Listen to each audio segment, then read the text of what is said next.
दुखियों के कष्ट हरता वेद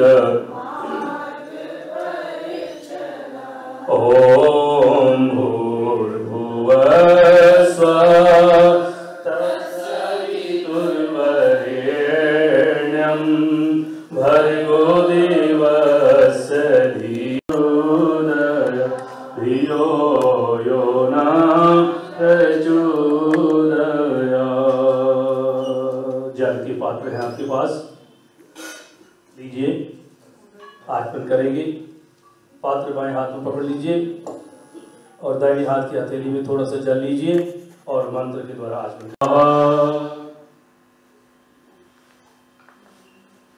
ओम सत्यम यशः श्रीर्मय श्रीशतां स्वाहा। जिए छोड़ दे में छल कपट को मानसिक बल दीजिए। वेद की बोले विचाए सत्य को धारण करें। हर्ष में हो मग्न सारे शोक सागर से तरे।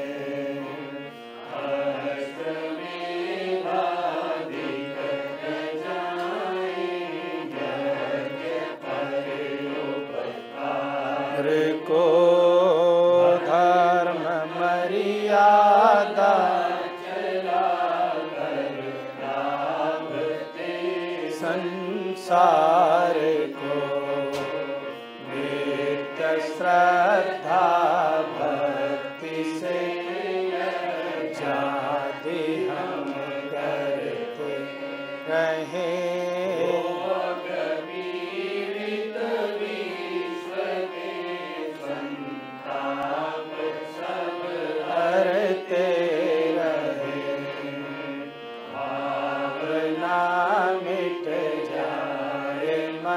से पाप अत्याचार की कामनाएं पूर्ण होंगे।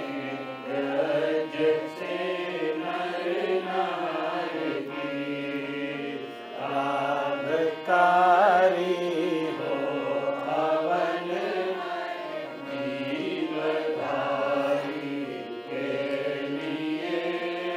वायु जल सर्वत्र हो शुभ गंध को धारण किए। स्वार्थ भाव मिटे हमारा प्रेम पथ विदन्न मम का सार्थक व्यवहार हो। हाथ जोड़ झुका ये मस्तक वंदना हम कर रहे। नाथ करुणा रूप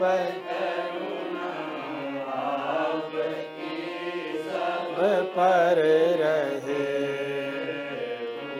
पूजनीय प्रभु हमारे भाव उज्ज्वल कीजिए। छल कपट को मानसिक बल दीजिए। प्रभु आत्मिक बल दीजिए।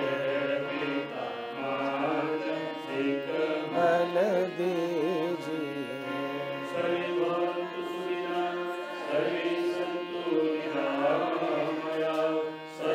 भद्राणि पश्यन्तु मा कश्चित् दुःखात्।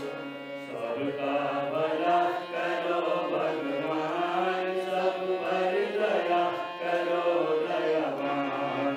सब पर कृपा करो भगवान। सब कर सब विद हो कल्याण सबको गोविंदों का ज्ञान सबको सुमति तारना त्वमेव माता पिता त्वमेव बन्धुश्च सखा विद्या द्रविणं त्वमेव सर्वं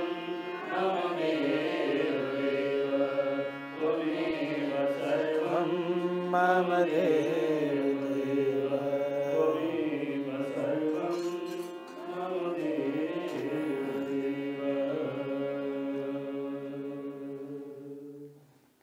यज्ञ की कार्रवाई ये सफल होती है।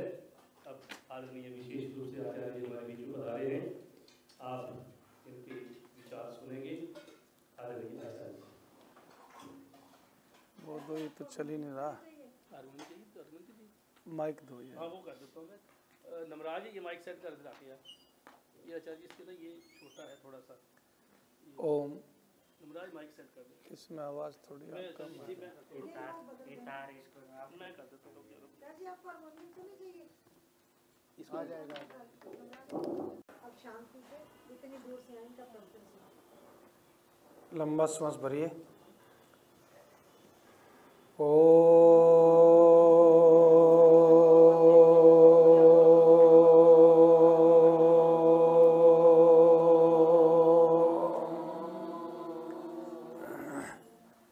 एक बार फिर से ओ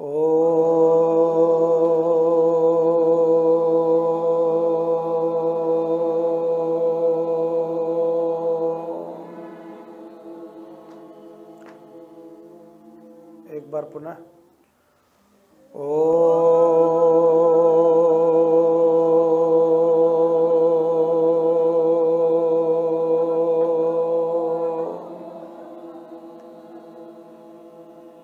अग्न आया हि बीतये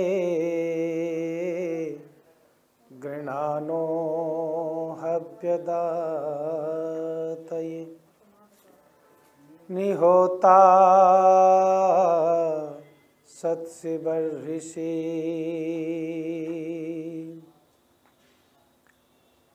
मैं हमेशा कहता हूँ कि परमात्मा शब्दों का या भाषा का विषय नहीं, अनुभूति का विषय है। शब्दों को, भाषा को अनुभूति का माध्यम बना लीजिए। इसी क्षण परमात्मा की कृपा का अनुभव हो जाएगा, यहीं बैठे बैठे। बस उन पंक्तियों को आंख बंद करके हाथ जोड़ के श्रद्धा से मेरे पीछे पीछे बोलना जी। सबकी आवाज़ आनी चाहिए। बाह्य वातावरण से संबंध विच्छेद हो, प्रियतम परमात्मा से मिलने की चाह मन में हो और श्रद्धा से भरा हुआ हृदय हो। ऐसी भावना से सब बोलेंगे। यूं ही जीवन गवाने से क्या फायदा, यूं ही जीवन गवाने से क्या फायदा, चंदन ईंधन बनाने से क्या फायदा, चंदन ईंधन बनाने से क्या फायदा। जिसमें भक्ति की ज्योति जली ना कभी, जिसमें भक्ति की ज्योति जली ना कभी, जिंदगी ऐसी पाने से क्या फायदा, जिंदगी ऐसी पाने से क्या फायदा। हे प्रभु हम तुम्हारे सदा दास हैं, हे प्रभु हम तुम्हारे सदा दास हैं। भक्ति अमृत को पीने की ही प्यास है, भक्ति अमृत को पीने की ही प्यास है। हम तुम्हें छोड़कर और चाहे किसे हम तुम्हें छोड़कर, और चाहे किसे। पत्ते पत्ते में तेरा ही आभास है, पत्ते पत्ते में तेरा।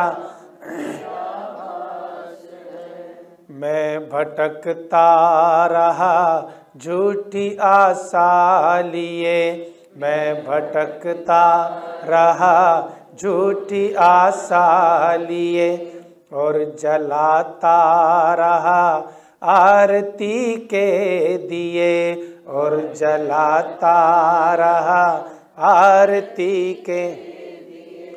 पर मुझे क्या पता था मेरे देवता, पर मुझे क्या पता था मेरे देवता। तू तो आनंद घन मेरे दिल में रहे, तू तो आनंद घन मेरे दिल में रहे। हाथ जोड़ के मस्तक झुका के श्रद्धावनत होके बोलना जी। तू तो अमृत का सागर मेरे ईश है, तू तो अमृत का सागर मेरे ईश है। तेरे चरणों में झुकता मेरा शीश है, तेरे चरणों में झुकता। अब तो तेरी शरण में चले आए हैं, अब तो तेरी शरण में आए हैं। चींट करुणा के दे तू तो जगदीश है, छींट करुणा के दे तू तो जगदीश है। ओम शांति शांति शांति। हाथ आगे करके ऐसे घर्षण कर लीजिए।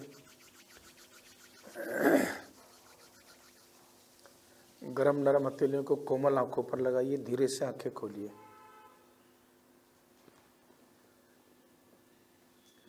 अपने स्नेह की दृष्टि मेरी तरफ केंद्रित कर लेंगे। आपकी दृष्टि मेरे चेहरे पर होनी चाहिए इस समय बस। वंदनीय अभिनंदनीय श्रद्धेय मातृशक्ति परमपिता परमात्मा की असीम कृपा है, आप इस समय बैठ कर के यज्ञ आप सबने किया है। अपने हाथों से देवताओं को आहुति समर्पित की। यज्ञ का विज्ञान एक बहुत गहरा विज्ञान है, और यज्ञ में जो हम मंत्र बोलते हैं उनमें बहुत गहरी प्रार्थनाएं हैं। अभी जो मैंने मंत्र बोला, अग्नि आया ही बीतये गृणानो हव्यदाते निहोता सत्स्य वर्षि, ये ऐसी प्रार्थना है। प्रार्थना का मतलब होता है इनविटेशन, निमंत्रण, कि हम परमात्मा को निमंत्रित करते हैं साहब, परमात्मा को इनविटेशन देते हैं। आप जानते हैं कि प्रत्येक कार्यक्रम का एक कार्ड छपवाया है आपने। आपने बच्चों की शादी की, बेटी की शादी की तो कार्ड छपवाया, बेटे की शादी की तो कार्ड छपवाया, आर्य समाज का वार्षिकोत्सव करते हैं तो कार्ड छपवाते हैं, नामकरण करते हैं तो भी कार्ड छपवाते हैं। बहुत दिनों पहले जब ये बड़े बड़े कार्डों का प्रचलन हुआ तो एक व्यक्ति विवाह का कार्ड लेकर के आया, जो कितना मोटा कार्ड था। मैंने सोचा कि लगता है कोई ग्रंथ लेकर के आ रहे हैं, लेकिन उस समय प्रचलन में आए थे तो उसमें देखा कि भी बहुत सारी चीज़ें खाने की कार्ड के साथ वो भर के आती हैं। तो एक खूबसूरत कार्ड छपवाते हैं। प्रत्येक व्यक्ति कोशिश करता है कि मैं अच्छे से अच्छा कार्ड छपवाऊँ, लेकिन क्या आपने वो रास्ता भी ढूंढा जिस कार्ड से परमात्मा से रिश्ता बन जाता हो? क्या कभी ऐसा भी कार्ड छपवाया कि परमात्मा को इनवाइट कर पाए, आप परमात्मा को निमंत्रित कर पाए? ये जो वेद मंत्र है ना साहब, ये वेद मंत्र जो है परमात्मा को निमंत्रित करते हैं, इनवाइट करते हैं। बस उनको हम ठीक से समझ जाएं तो फिर कमाल हो जाता है। हमने जितने भी कार्ड छपवाए वो प्रेस में छप जाते हैं, वो बाहर छप जाते हैं, वो कागज़ पर छप जाते हैं, लेकिन परमात्मा को निमंत्रित करने का कार्ड बोलिए किसी प्रेस में नहीं छपता, वो किसी कागज पर नहीं छपता। उसको छापने के लिए तो अपने दिल को खोलना पड़ता है, उसको श्रद्धा से भरना पड़ता है।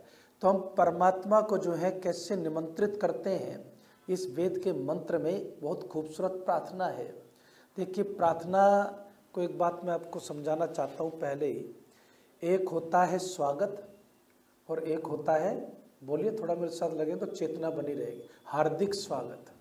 स्वागत कौन सा अच्छा होता है जी? जो हार्दिक स्वागत होता है, ऐसे चलेगी बात तो बात बनी रहेगी। हार्दिक स्वागत अच्छा होता है।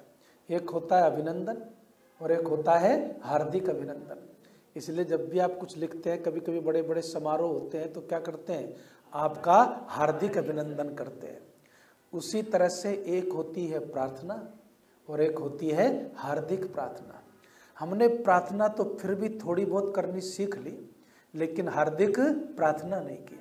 और जब तक प्रार्थना हार्दिक ना होगी तब तक जो है परमात्मा को निमंत्रित किया जा नहीं सकता। इसलिए हार्दिक प्रार्थना करना बहुत आवश्यक है। परमात्मा जो है वो कहीं ऐसा नहीं है कि कहीं दूर बैठा हुआ है तो हमारे आवाज़ लगाने से आएगा।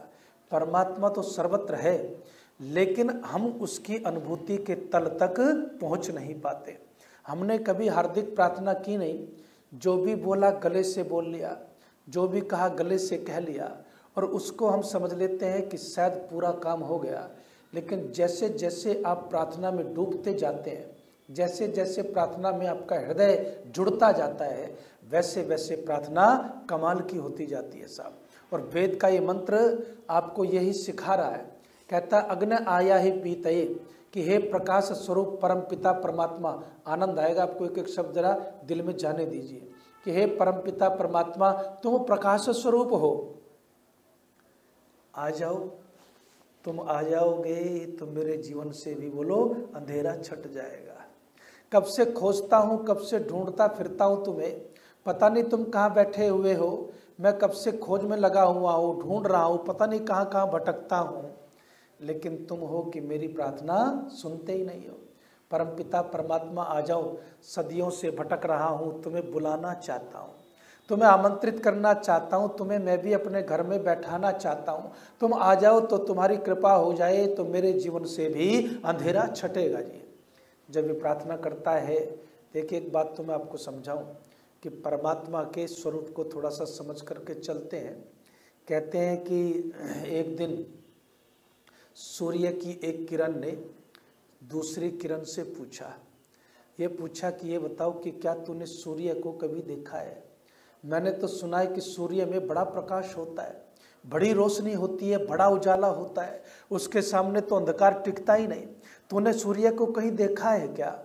मैंने अपनी दादी से कहानी सुनी थी कि सूर्य जो है वो बड़ा प्रकाशवान है, बड़ा तेजस्वी है। सूर्य उदय होता है तो अंधकार भाग जाता है।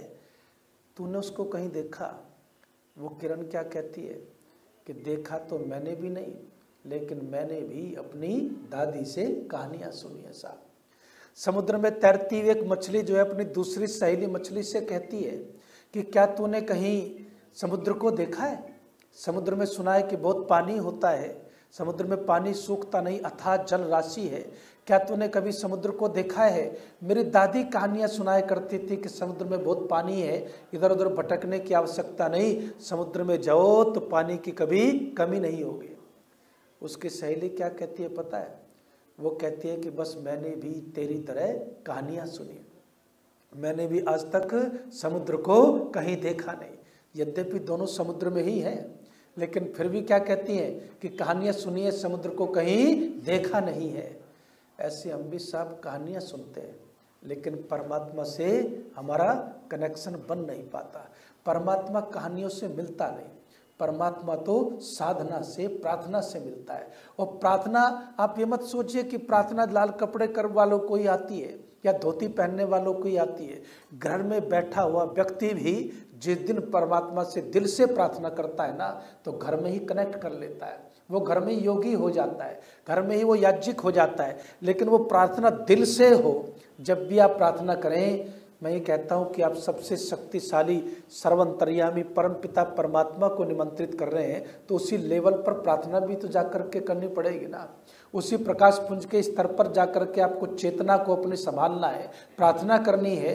तो कहते हैं कि परमपिता परमात्मा आ जाओ, मैं तुम्हें बुलाता हूँ, जरा आनंद लीजिएगा। परमात्मा कहता है कि अच्छा तो मुझे बुलाता है तो फिर एक बात बता, कहाँ बैठाएगा? अभी हम आए हैं तो क्या कहा कि आचार्य जी इस सोफे के बीच में बैठिए और आराम से बैठिए, आराम से बैठ करके आपका प्रवचन सुनेंगे। ध्यान से जरा आपकी दृष्टि समय इधर रहनी चाहिए बस। तो उस समय कहते हैं कि परमात्मा ने कि पूछा कि कहाँ बैठाओगे? अब आपने देखा होगा कि जो आप घर बनाते हैं सबसे बढ़िया कौन सी जगह बनाते हैं? स्वागत कक्ष, जहाँ पर बढ़िया बढ़िया सोफे रखे जाते हैं, तो उसमें अतिथियों को बैठाते हैं। और परमात्मा तो क्या है, केवल देवता नहीं है, क्या है? देवों का भी देव है, महादेव है। तो वो कहता है महादेव तुम मुझे बैठाओगे कहाँ? ऐसी कौन सी जगह है तुम्हारे घर में जहाँ पर तुम मुझे ले जा करके बैठाओगे? तो भक्त कहता है कि परमात्मा मेरे दिल का दरवाजा बोलिए खुला हुआ है, आकर के तुम हृदय के मंदिर में बैठ जाओ। एक बात आपको बताऊं, दुनिया में कोई कितना भी खूबसूरत मंदिर बना ले, लेकिन हृदय के बराबर खूबसूरत मंदिर कोई बना नहीं सकता है।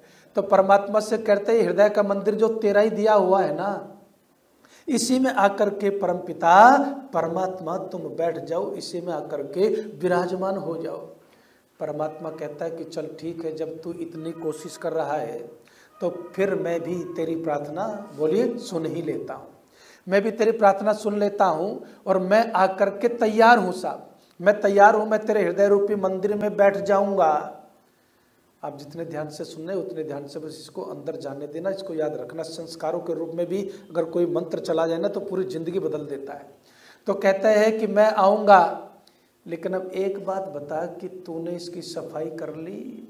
अब फंस गया कि नहीं फंस गया, या नहीं कर ली?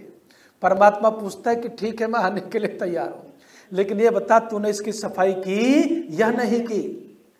अच्छा एक बात बताओ जी, गंदगी में किसी को बैठा पाओगे क्या? गंदगी में किसी को बैठा नहीं सकते। देखिए एक बात मैं आपको बताता हूँ, थोड़ा सरल करके समझाता हूँ।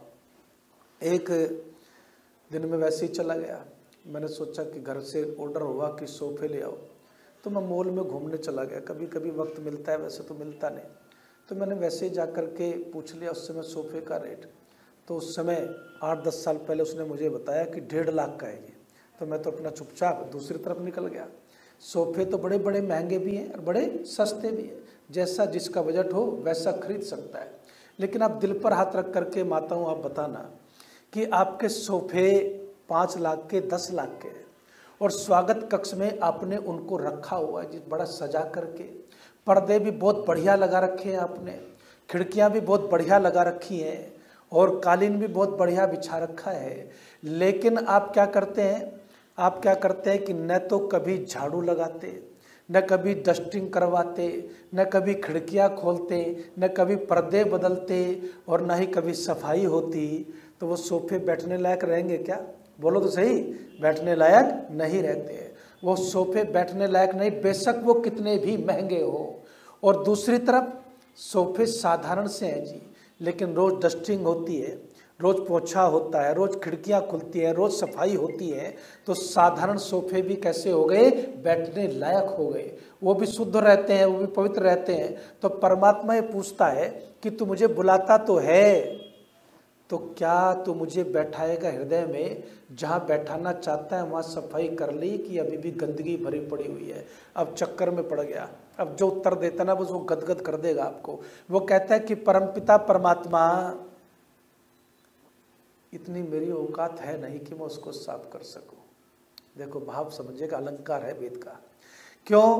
क्योंकि हृदय को साफ करने के लिए मार्केट में कोई पोछा बोलो बना नहीं, मार्केट में कोई झाड़ू मिलती नहीं, मार्केट में कोई जल मिलता नहीं जिससे कि आकर के मैं उसको जैसे कमरा साफ करता हूँ, जैसे फर्श साफ करता हूँ, वस्त्र साफ करता हूँ, कोई डिटर्जेंट मिला नहीं साफ तो मैं उसको साफ कर सकूं। परमपिता परमात्मा फिर कहता है कि फिर जब तक गंदगी है तो मैं आऊँगा कैसे, मुझे ये समझा दे। अब भक्त तो भक्त होता है साहब, ये कहते हैं ना कि भक्त के आगे तो भगवान भी कई बार नतमस्तक हो जाता है। तो कहता है कि ठीक है, अब वो भक्त क्या कहता है समझिएगा, अलंकार भावना समझिएगा, इसको भक्ति कहते हैं। इसलिए मैंने कहा कि इनविटेशन है इस मंत्र में, परमात्मा को इनवाइट कर रहा है। कैसे इनवाइट करता है, कैसे कहता है, अपनी प्रार्थना कैसे रखता है परमात्मा के सामने? तो कहता है कि परमपिता परमात्मा एक कृपा करो। बोले क्या? कि कुछ तो मैं कोशिश कर रहा हूं, और बोलो कुछ तुम्हारे आने से बात बनेगी, ऐसे होगी नहीं। तुम्हारे आए बिना गंदगी बोलो हटेगी नहीं, तुम्हारा आए बिना पूरी शुद्धि होगी नहीं, तुम्हारे छुए बिना मैं कुंदन बनूंगा नहीं। इसलिए एक बात बताइए मुझे कि जैसे कि अगर यहाँ पर अभी प्रधानमंत्री का दौरा इसी गली में हो जाए तो आपको पता नहीं चलेगा ये गली क्या से क्या हो गई रातों रात में। मैंने अपनी आंखों से देखा, हमारे यहाँ पर एक बार मुख्यमंत्री का दौरा हो गया जी, तो जहाँ कूड़े के ढेर थे और पता नहीं कई सालों से कितना बलवा पड़ा हुआ था, मैं घूमने गया, मैंने कहा फूल खिले हुए, रात रात में फूल खिल के बताइए, क्योंकि चीफ मिनिस्टर आ रहे हैं साहब, प्राइम मिनिस्टर आ रहे हैं, तो रात रात में जहाँ कूड़ा होता है वहाँ फूल खिल जाते हैं। तो क्या कहता है कि परमात्मा कुछ तो मैं कोशिश कर रहा हूँ और कुछ तुम्हारे आने से बात बनेगी। अच्छा एक बात बताइए, जब लौकिक प्राइम मिनिस्टर के आने से, चीफ मिनिस्टर के आने से फूल खिल जाते हैं, जो इतनी बड़ी सत्ता है, जो इतना प्रकाश स्वरूप तेजस स्वरूप परम पिता परमात्मा है, जब वो आएगा तो जीवन का सारा स्वरूप बदल जाएगा। तो कहता है कि परमात्मा कुछ तो मैं कोशिश कर रहा हूँ और कुछ तुम्हारे आने से बात बनेगी। और जब हृदय मंदिर शुद्ध होता है ना, प्रकाश जी ने क्या कवि पंक्तियाँ लिखी हैं, मेरे साथ जरा बोलना कि जब मन शुद्ध हो जाए तो क्या क्या हो जाता है। इन पंक्तियों में आनंद लीजिएगा जरा। जल से धोया मल मल कर तन, धोया नहीं कभी कलुषित मन। जल से धोया मल मल कर तन, धोया नहीं कभी कलुषित मन। मन सा न जग में प्रकाश कोई सच्चा मित्र, मन सा न और कोई शत्रु हुड़दंगा है। मन से ही रीत प्रीत, मन से ही शांति गीत, मन से ही कलह कपट द्वेष दंगा है। मन से ही कलह कपट द्वेष दंगा है। मन ही मिलाता ईश, मन ही दिलाता मुक्ति, मन ही तो डालता सुकर्म में अड़ंगा है। मन है मरीज तो लजीज कोई चीज नहीं, और मन यदि चंगा तो कठौती में भी गंगा है। मन यदि चंगा तो कठौती में भी गंगा है। जल से धोया मल मल कर तन, धोया नहीं कभी कलुषित मन। तो कहता है कि फिर इस मन को शुद्ध कर ले तो फिर मैं भी आकर के बैठ जाऊंगा। देखिए एक बात बताता हूँ आपको, बहुत प्रसिद्ध एक रूपक है, उसको सुनाता हूँ। कहते हैं कि एक प्रोफेसर था जी, और प्रोफेसर पढ़ा लिखा आदमी भी कई बार बहुत ज़्यादा तर्कों में और कुतर्कों में चला जाता है। मैं अभी एक विवाह संस्कार करा रहा था, तो मैंने पति पत्नी को समझा कि ज़्यादा तर्कों में मत जाना भाई। अभी एक रिश्ता तो इसलिए टूट गया कि एक जो है ना सगाई हो गई, सच्ची घटना है ये, कि दोनों जो है वर वधू इकट्ठे हुए, दोनों परिवार इकट्ठे हुए, सगाई हो गई। लेकिन एक जो है वो भारतीय जनता पार्टी का भक्त था और वो सपा पार्टी के भक्त थी, तो दोनों में इतनी बहस हुई कि वहीं पर जो है सगाई तोड़ करके रिश्ता ही कैंसिल करना पड़ा। तो मैंने कहा ज़्यादा तर्क वितर्क में जाने से भी बात गड़बड़ जाती है। लेकिन प्रोफेसर था, अब प्रोफेसर के पास अपनी बहुत बड़ी बड़ी बातें थी साहब, और प्रोफेसर साहब जो हैं उसने कहा लोगों से जो उसके साथ पढ़ने वाले थे कि आत्मा क्या है भाई, जीवात्मा क्या है, परमात्मा क्या है, इस पर चर्चा करते हैं। लोग बाग उससे भागने लगे कि इसके सवाल ऐसे हैं समझ में कुछ आता नहीं और सवाल छोड़ता नहीं है। तो उस कहने लगे कि एक काम कर, यहाँ एक साधु रहता है, ऊपर पहाड़ की चोटी पर एक साधु रहता है, तो उस साधु के पास चला जा। जब उस साधु के पास जाएगा तो फिर क्या करना कि साधु के पास जाएगा, वो तेरे सवालों का जवाब दे सकता है। तो प्रोफेसर कहता है उस अनपढ़ साधु के पास चला जाऊं। पढ़ा लिखा प्रोफेसर अनपढ़ साधु के पास जाएगा। तो लोग कहने लगे तेरी मर्जी है, मत जा भैया, पर हमें तंग मत किया कर, हमारे पास ने तेरे सवालों का जवाब नहीं है। तो फिर 6-7 महीने बीत गए, फिर प्रोफेसर ऐसे घूमता रहा। तो उसके एक मित्र ने कहा अरे एक बार जागने में तो कोई बुराई नहीं ना, साधु है, तुझे खा तो जाएगा नहीं कुछ से समझ में आएगा तो वापस आ जाना, लेकिन हो सकता है तेरी समस्या का समाधान कर दे। तो प्रोफेसर कहता है कि ठीक है भाई, आप लोग कहते हैं तो फिर मैं चला जाता हूँ। प्रोफेसर जाने लगा जी। जब पहाड़ के पास पहुँचा ना, तो पहाड़ के पास जा कर के प्रोफेसर साहब खड़े हो गए नीचे, ऊपर निगाह मारी तो जो पहाड़ की सबसे ऊंची चोटी थी ना, उस पर थी कुटिया। तो प्रोफेसर का माथा ठनक गया। कहने लगा पढ़े लिखे में और अनपढ़ में ये अंतर होता है। पढ़ा लिखा होता तो नीचे कोठी बनाता जिससे मिलने में आसानी हो। अनपढ़ आदमी है, सबसे ऊंची चोटी पे चढ़ के बैठ गया। अब मुझे तो चढ़ना ही बड़ा मुश्किल है वहां तक, लेकिन फिर भी सोचा आया हूं तो किसी न किसी तरह से आज अपने सवालों का जवाब लूंगा और मैं साधु के पास निश्चित रूप से पहुंचूंगा। जब साधु के पास जाने लग गया, धीरे धीरे चला, पसीने से बेचारा तरबतर हो गया और ऊपर पहुंच गया हाँफते हाँफते, जैसे तैसे करके पहाड़ की सबसे ऊंची चोटी पर पहुंचा गया। जब पहाड़ की सबसे ऊंची चोटी पर पहुंचा तो जाकर के बाकी नाम का साधु था, चीन की कहते हैं ये घटना है, तो कहते हैं उसको जाकर के प्रणाम किया और प्रणाम करके धड़ाधड़ जो भी सवाल उसके पास थे ना माताओं, फटाफट सवाल पूछने शुरू कर दिए। तो कहने लगे रे प्रोफेसर साहब थोड़ा होश में आ जाओ, पानी वानी पी लो, सांस तो ठीक कर लो अपनी, फिर उसके बाद चाय वाय पी लो, उसके बाद बैठ करके बात कर लेंगे। उसके बाद बैठ करके बात कर लेंगे। तो कहने लगे कि भाई ठीक है आप कहते हो तो चलो ऐसे ही कर लेते हैं। पढ़ा लिखा आदमी था, बात मान गया कि प्रोफेसर साधु बात तो ठीक कहता है। अब प्रोफेसर जो है जी बैठ गया। अब उधर जो है जल दे दिया। प्रोफेसर ने अपना जल से हाथ पैर धो लिए और हाथ पैर धुलने के बाद फिर क्या होता है कि बाकी जो है वो केतली में चाय उबालता है। अब वहाँ आपकी तरह संसाधन नहीं थे, साधु की कुटिया में तो कोई जाता है ना। मैं क्या कहता हूँ कि साधुओं की नकल नहीं करनी चाहिए, गृहस्थी गृहस्थी के हिसाब से रहे, साधु साधु के हिसाब से रहे, लेकिन साधुता विचारों में रखे, पवित्रता विचारों में रखें। देखिए साधु की कुटिया में तो फटी चटाई दे दी ना उसने, तो आप कहेंगे बहुत बढ़िया है स्वामी जी, जाते मुझे आसन दिया। एक टूटे फूटे गिलास में भी पानी पूछ लिया तो भी आप क्या कहेंगे, स्वामी जी बहुत बढ़िया है, जाते ही पानी पूछ लिया।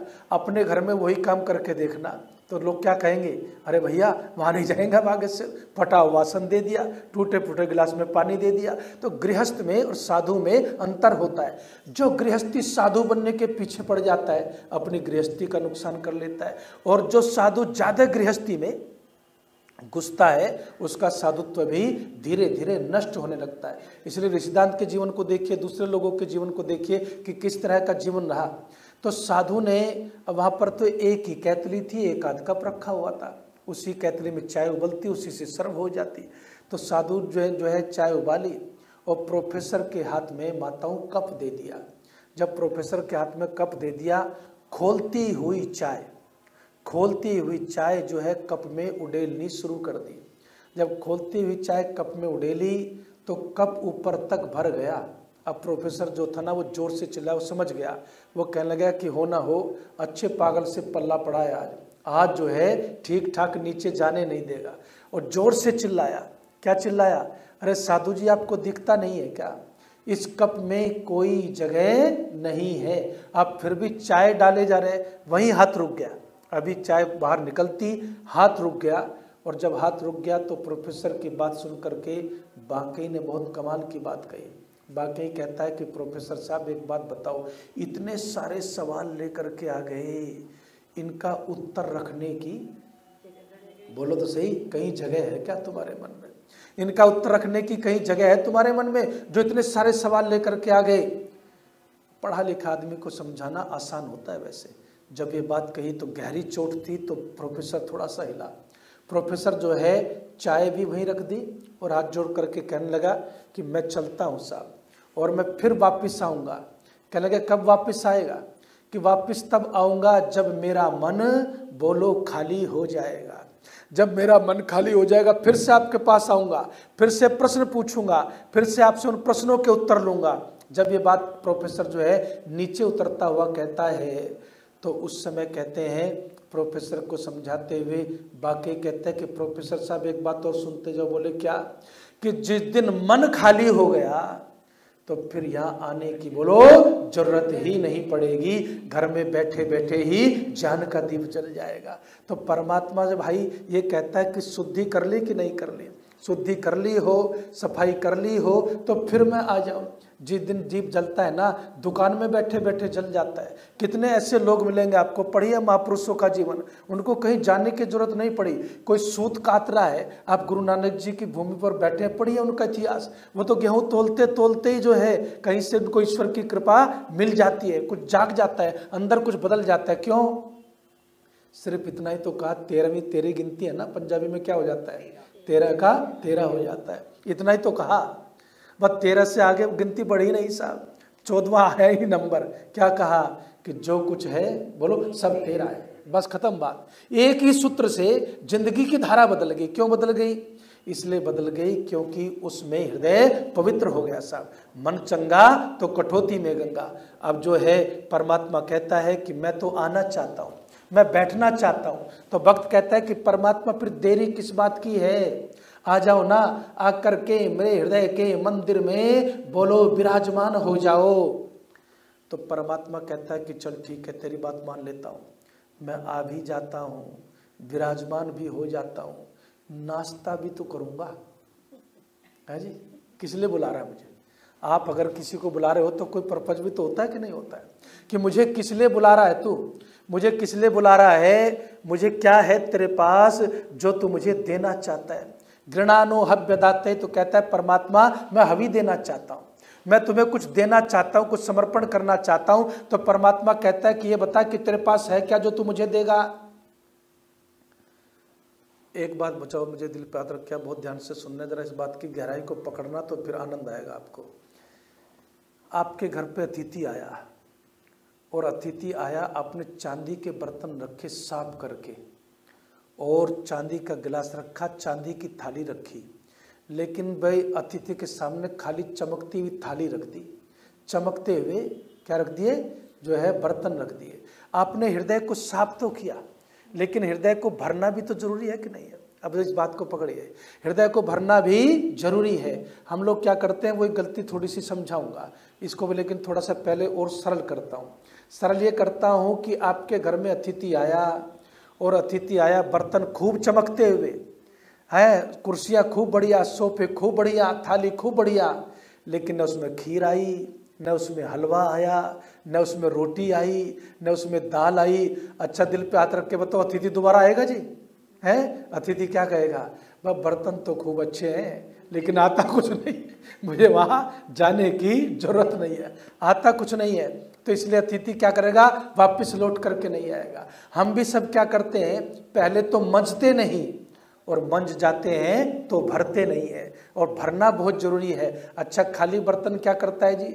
खाली बर्तन जो है वो केवल बजने का काम करता है, खाली बर्तन बजने का काम करता है। माफ करना, कई लोग हम पर ये आरोप लगाते हैं कि आर्य समाजी तो दूसरों की बात करते हैं। खैर मैं तो उनमें से नहीं हूँ, मैं दूसरे की बात, मेरे पास तो अपनी खत्म नहीं होती है। लेकिन एक बात मैं आपको जरूर कहना चाहता हूँ, आपने एक मोटी बात को समझ लिया, मोटे रूप में समझाता हूँ। मान लीजिए आपने मंदिर जाना छोड़ दिया, आपने मूर्ति पूजा छोड़ दी, मोटे अर्थ में समझा रहा हूँ। आपने मूर्ति पूजा छोड़ दी, मंदिर जाना छोड़ दिया, और आपने संध्या भी नहीं की, तो आपके पल्ले कुछ आया क्या? अरे बोलो तो सही, फिर आपके पल्ले कुछ आया नहीं। आपने असत्य को मान लिया एक प्रकार से छोड़ दिया, आप मंच भी गए, आपने सफाई भी कर ली, लेकिन हृदय को भरा नहीं। और जब तक भरोगे नहीं तो बजने का काम करते रहेगा, वो फिर किसी काम का नहीं होता है। इसलिए पतंजलि क्या कहते हैं कि ऐसा व्यक्ति जो खाली तो हो गया, जो घर छोड़ तो गया, जो उसने छोटा बहुत त्याग तो कर दिया, लेकिन उपासना की नहीं, जिसने परमात्मा से कनेक्ट अपने आप को किया नहीं, वो फिर क्या करता है, वो दूसरों के लिए समस्या पैदा करता है। ऐसे व्यक्ति को तो कहते हैं वो साधु अपूर्ण होता है, वो बजने का काम करता है। और इसलिए आपने देखा होगा बहुत सारे साधुओं में गुस्सा, बोलो तो सही, हमसे भी ज्यादा होता है। किस लिए होता है? वो मंजे लेकिन भरे नहीं, मंजे लेकिन भरे नहीं। और जब तक भरोगे नहीं लबालब, और भरता है कब? जब परमात्मा से प्रार्थना करता है, हार्दिक प्रार्थना करता है। और परमात्मा से हार्दिक प्रार्थना करते हुए व्यक्ति जब परमात्मा को आमंत्रित करता है, निमंत्रित करता है, उपासना करता है, यज्ञ करता है, तब धीरे धीरे उसका पात्र भरता हुआ चला जाता है। देखिए महर्षि दयानंद सरस्वती जब आए ना पहली बार उपदेश करने के लिए, तो उनके उपदेश पर किसी ने ध्यान नहीं दिया, उनके उपदेश पर किसी ने ध्यान नहीं दिया। तो ऋषि दयानंद सरस्वती चिंता में पड़ गए। वो सोचने लगे कि भाई ये क्या हो गया, मैं उपदेश कर रहा हूँ, लोग सुन नहीं रहे। तो उन्होंने लोगों को नहीं कहा कि इनमें दोष है, लोगों को ये नहीं कहा कि इनमें दोष है, उन्होंने कहा कि मेरे अंदर ही बोलो कुछ कमी शायद रह गई होगी। और इसलिए फिर वो जाते हैं माताओं 5 वर्ष, कुल उनको 20 वर्ष तो मिला ही काम करने के लिए, उस 20 वर्ष में से 5 वर्ष फिर तपस्या करते हैं हिमालय की चोटी पर जाकर के। और जब हिमालय की चोटी पर जाकर के तपस्या करते हैं ना, तो फिर जब वहाँ से ऋषिदंत वापिस आते हैं, जहाँ से वो गुजरते हैं वो आगे आगे और बोलो दुनिया पीछे पीछे होती है। वो इसलिए होती है कि वो भरना है। तो परमात्मा कहता है कि तूने मांझ तो लिया बर्तन, थोड़ी सफाई भी कर ली, कुछ मेरे आने से हो जाएगी, तू कहता है तो तेरी बात मान लेता हूँ। तो फिर तेरे पास ऐसा क्या है जो तू मुझे दे सकता है, जो तू मुझे खिला सकता है, जिसका तू मुझे भोग लगा सकता है। हम सब ने क्या सीखा है जी? हम सब ने तो यही सीखा है, जिसको खीर अच्छी लगती है तो हम क्या कहते हैं भगवान को, तू भी खीर खा। जिसको हलवा अच्छा लगता है क्या कहते हैं भगवान को, तू भी भगवान हलवा खा। जिसको जो अच्छा लगता है भर कटोरा पहुंच जाता है कि भगवान तू भी ये खा। मैं लोगों को समझाते समझाते थक गया, अरे भगवान खाता नहीं बल्कि भगवान तो बोलो खिलाता है साहब, उसका दिया हुआ खाते हैं हम। आज तक दुनिया में परमात्मा के बनाए हुए सिस्टम के अलावा कोई एक चावल का दाना भी पैदा करके दिखा नहीं सकता। तो जब परमात्मा कोई अगर नकली पैदा कर देता है तो उसका क्या हाल होता है, बताने की जरूरत है क्या? तो इसलिए परमात्मा का दिया हुआ खाते हैं हम, उसको कुछ खिला नहीं सकते। तो परमात्मा कहता है कि मैं आता हूँ, मुझे तो अभी देना चाहता है। तो अभी किस बात की है? तो कहता है गृणानो हव्यदाते निहोता सत्स्य ऋषि। कहता है कि परमपिता परमात्मा फूल लेकर के आऊँगा तो फूल भी बोलो तुम्हारे हैं। गलत कह रहा हूँ? फूल किसके हैं जी? बोलो परमात्मा के। कहते हैं कि फूल लेकर के आता हूं तो फूल भी तुम्हारे हैं, और फल लेकर के आऊं फल भी तुम्हारे हैं, नैवेद्य भोग लेकर के आऊं वो भी तुम्हारा है। हमारे बगल में इस्कॉन मंदिर है जी, मैं मंदिरों में भी कथा कर आता हूँ, मेरी मित्रता है, लोग सुनना चाहते हैं कि भाई ऐसे अच्छे वेद के विचारों को। मैं तो वहाँ हर साल सर्वधर्म सम्मेलन होता है, मुझे सबसे ज़्यादा नंबर मिलते हैं उसमें। हमारे इस्कॉन वाले कहते हैं आचार्य जी आपके बिना नहीं करेंगे, जब आप डेट दोगे तभी सर्वधर्म सम्मेलन करेंगे। 56 भोग बनते हैं जी। मैंने कहा भले आदमी यार तुम रोज 56 भोग उड़ाते हो, हमें दिखाई दो एक दिन कैसे होते, हमने तो आज तक देखे नहीं। तो 56 भोग भी बनाए तो वो भी किसके हैं? परमात्मा के हैं। परमात्मा कहता है मेरी चीज मुझे दे दी तो भक्ति हुई का। गलत कह रहा हूँ जी? मेरी चीज मुझे दे दी तो भक्ति हुई का। सारी दुनिया के भक्त ऐसे ही है माताओं, भगवान की चीज उठाई और भगवान को ही समर्पित कर दी तो भक्ति कर ली। लेकिन परमात्मा कहता है मुझे मेरी नहीं चाहिए, मुझे तो तेरी चाहिए, मुझे तो जो तेरे पास है वो चाहिए। तो उस समय भक्त क्या कहता है कि मेरे पास कुछ नहीं है लेकिन मेरी आत्मा ही बोलो मेरे पास है। और जब तुम आओगे ना परमात्मा, मैं अपनी आत्मा ही बोलो तुम्हें समर्पित कर दूंगा। क्या कहते रोज मंत्र में, अयंत इदमात्मा जात वेदस्तेने दस्य वरदस्व चेत वरदया। तो आत्मा का ही जो है समर्पण जब व्यक्ति करता है तो फिर कहते हैं इनविटेशन होता है, फिर परमात्मा आता है। तो आप सबके साथ बड़ा आनंद आ रहा है। सुबह बड़ा लोगों ने स्नेह दिया, प्यार दिया। हमारे जो टीचर आई थी वो तो कहने लगे जी आज तो आना हमारा सफल हो गया स्कूल में आपके प्रवचन और भजन को सुन करके। तो आपके सत्संग में जो यहाँ पर ये पुष्पा मुंजाल जी के नाम से होत्री सदन बना हुआ है, इस होत्री सदन में ये यज्ञ की भावनाएं और बढ़ें, आपके जीवन में यज्ञ की भावनाएं और बढ़ें। और आप भी इस मंत्र को याद कर लीजिए कि जीवन में परमात्मा को कैसे निमंत्रित करना है, इन्विटेशन देना है। जिस दिन दिल से दे दिया तो उस दिन प्रवचनों की भी आवश्यकता धीरे धीरे कम हो जाती है। इन्हीं शब्दों के साथ वाणी को विराम। ओम शांति शांति शांति। शांति पाठ कर देंगे। ओम द्यौः शांति अंतरिक्षं शांति पृथिवी शांतिराप शांतिरोषधय शांति वनस्पतय शांतिर्विश्वे देवाः शांतिर्ब्रह्म शांति सर्वगं शांति शांतिरेव शांति सामा शांतिरेधि। ओम शांति शांति शांति। जो बोले सो अभय। वैदिक धर्म की जय। ब्रह्मर्षि विरजानंद की, महर्षि दयानंद की, मर्यादा पुरुषोत्तम श्री रामचंद्र की, योगेश्वर श्री कृष्णचंद्र महाराज की, भारत माता की, गौ माता की, आर्य समाज, वेद की ज्योति, ओम का झंडा, वैदिक ध्वनि।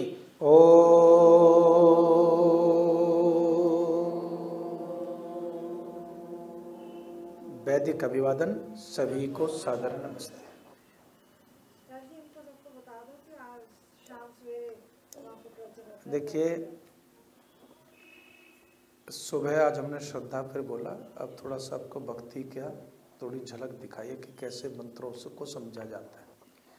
यदि आप इस आनंद को लेना चाहते हैं, वो बहुत सुंदर वातावरण में सत्संग में, वहाँ पर बहुत सारे लोग आते हैं। स्कूल में कौन सा स्कूल है ये? मैंने इनको डाला है सब। हाँ, स्कूल की यज्ञशाला में वो कार्यक्रम हो रहा है, तो आप कृपया पहुँचिए।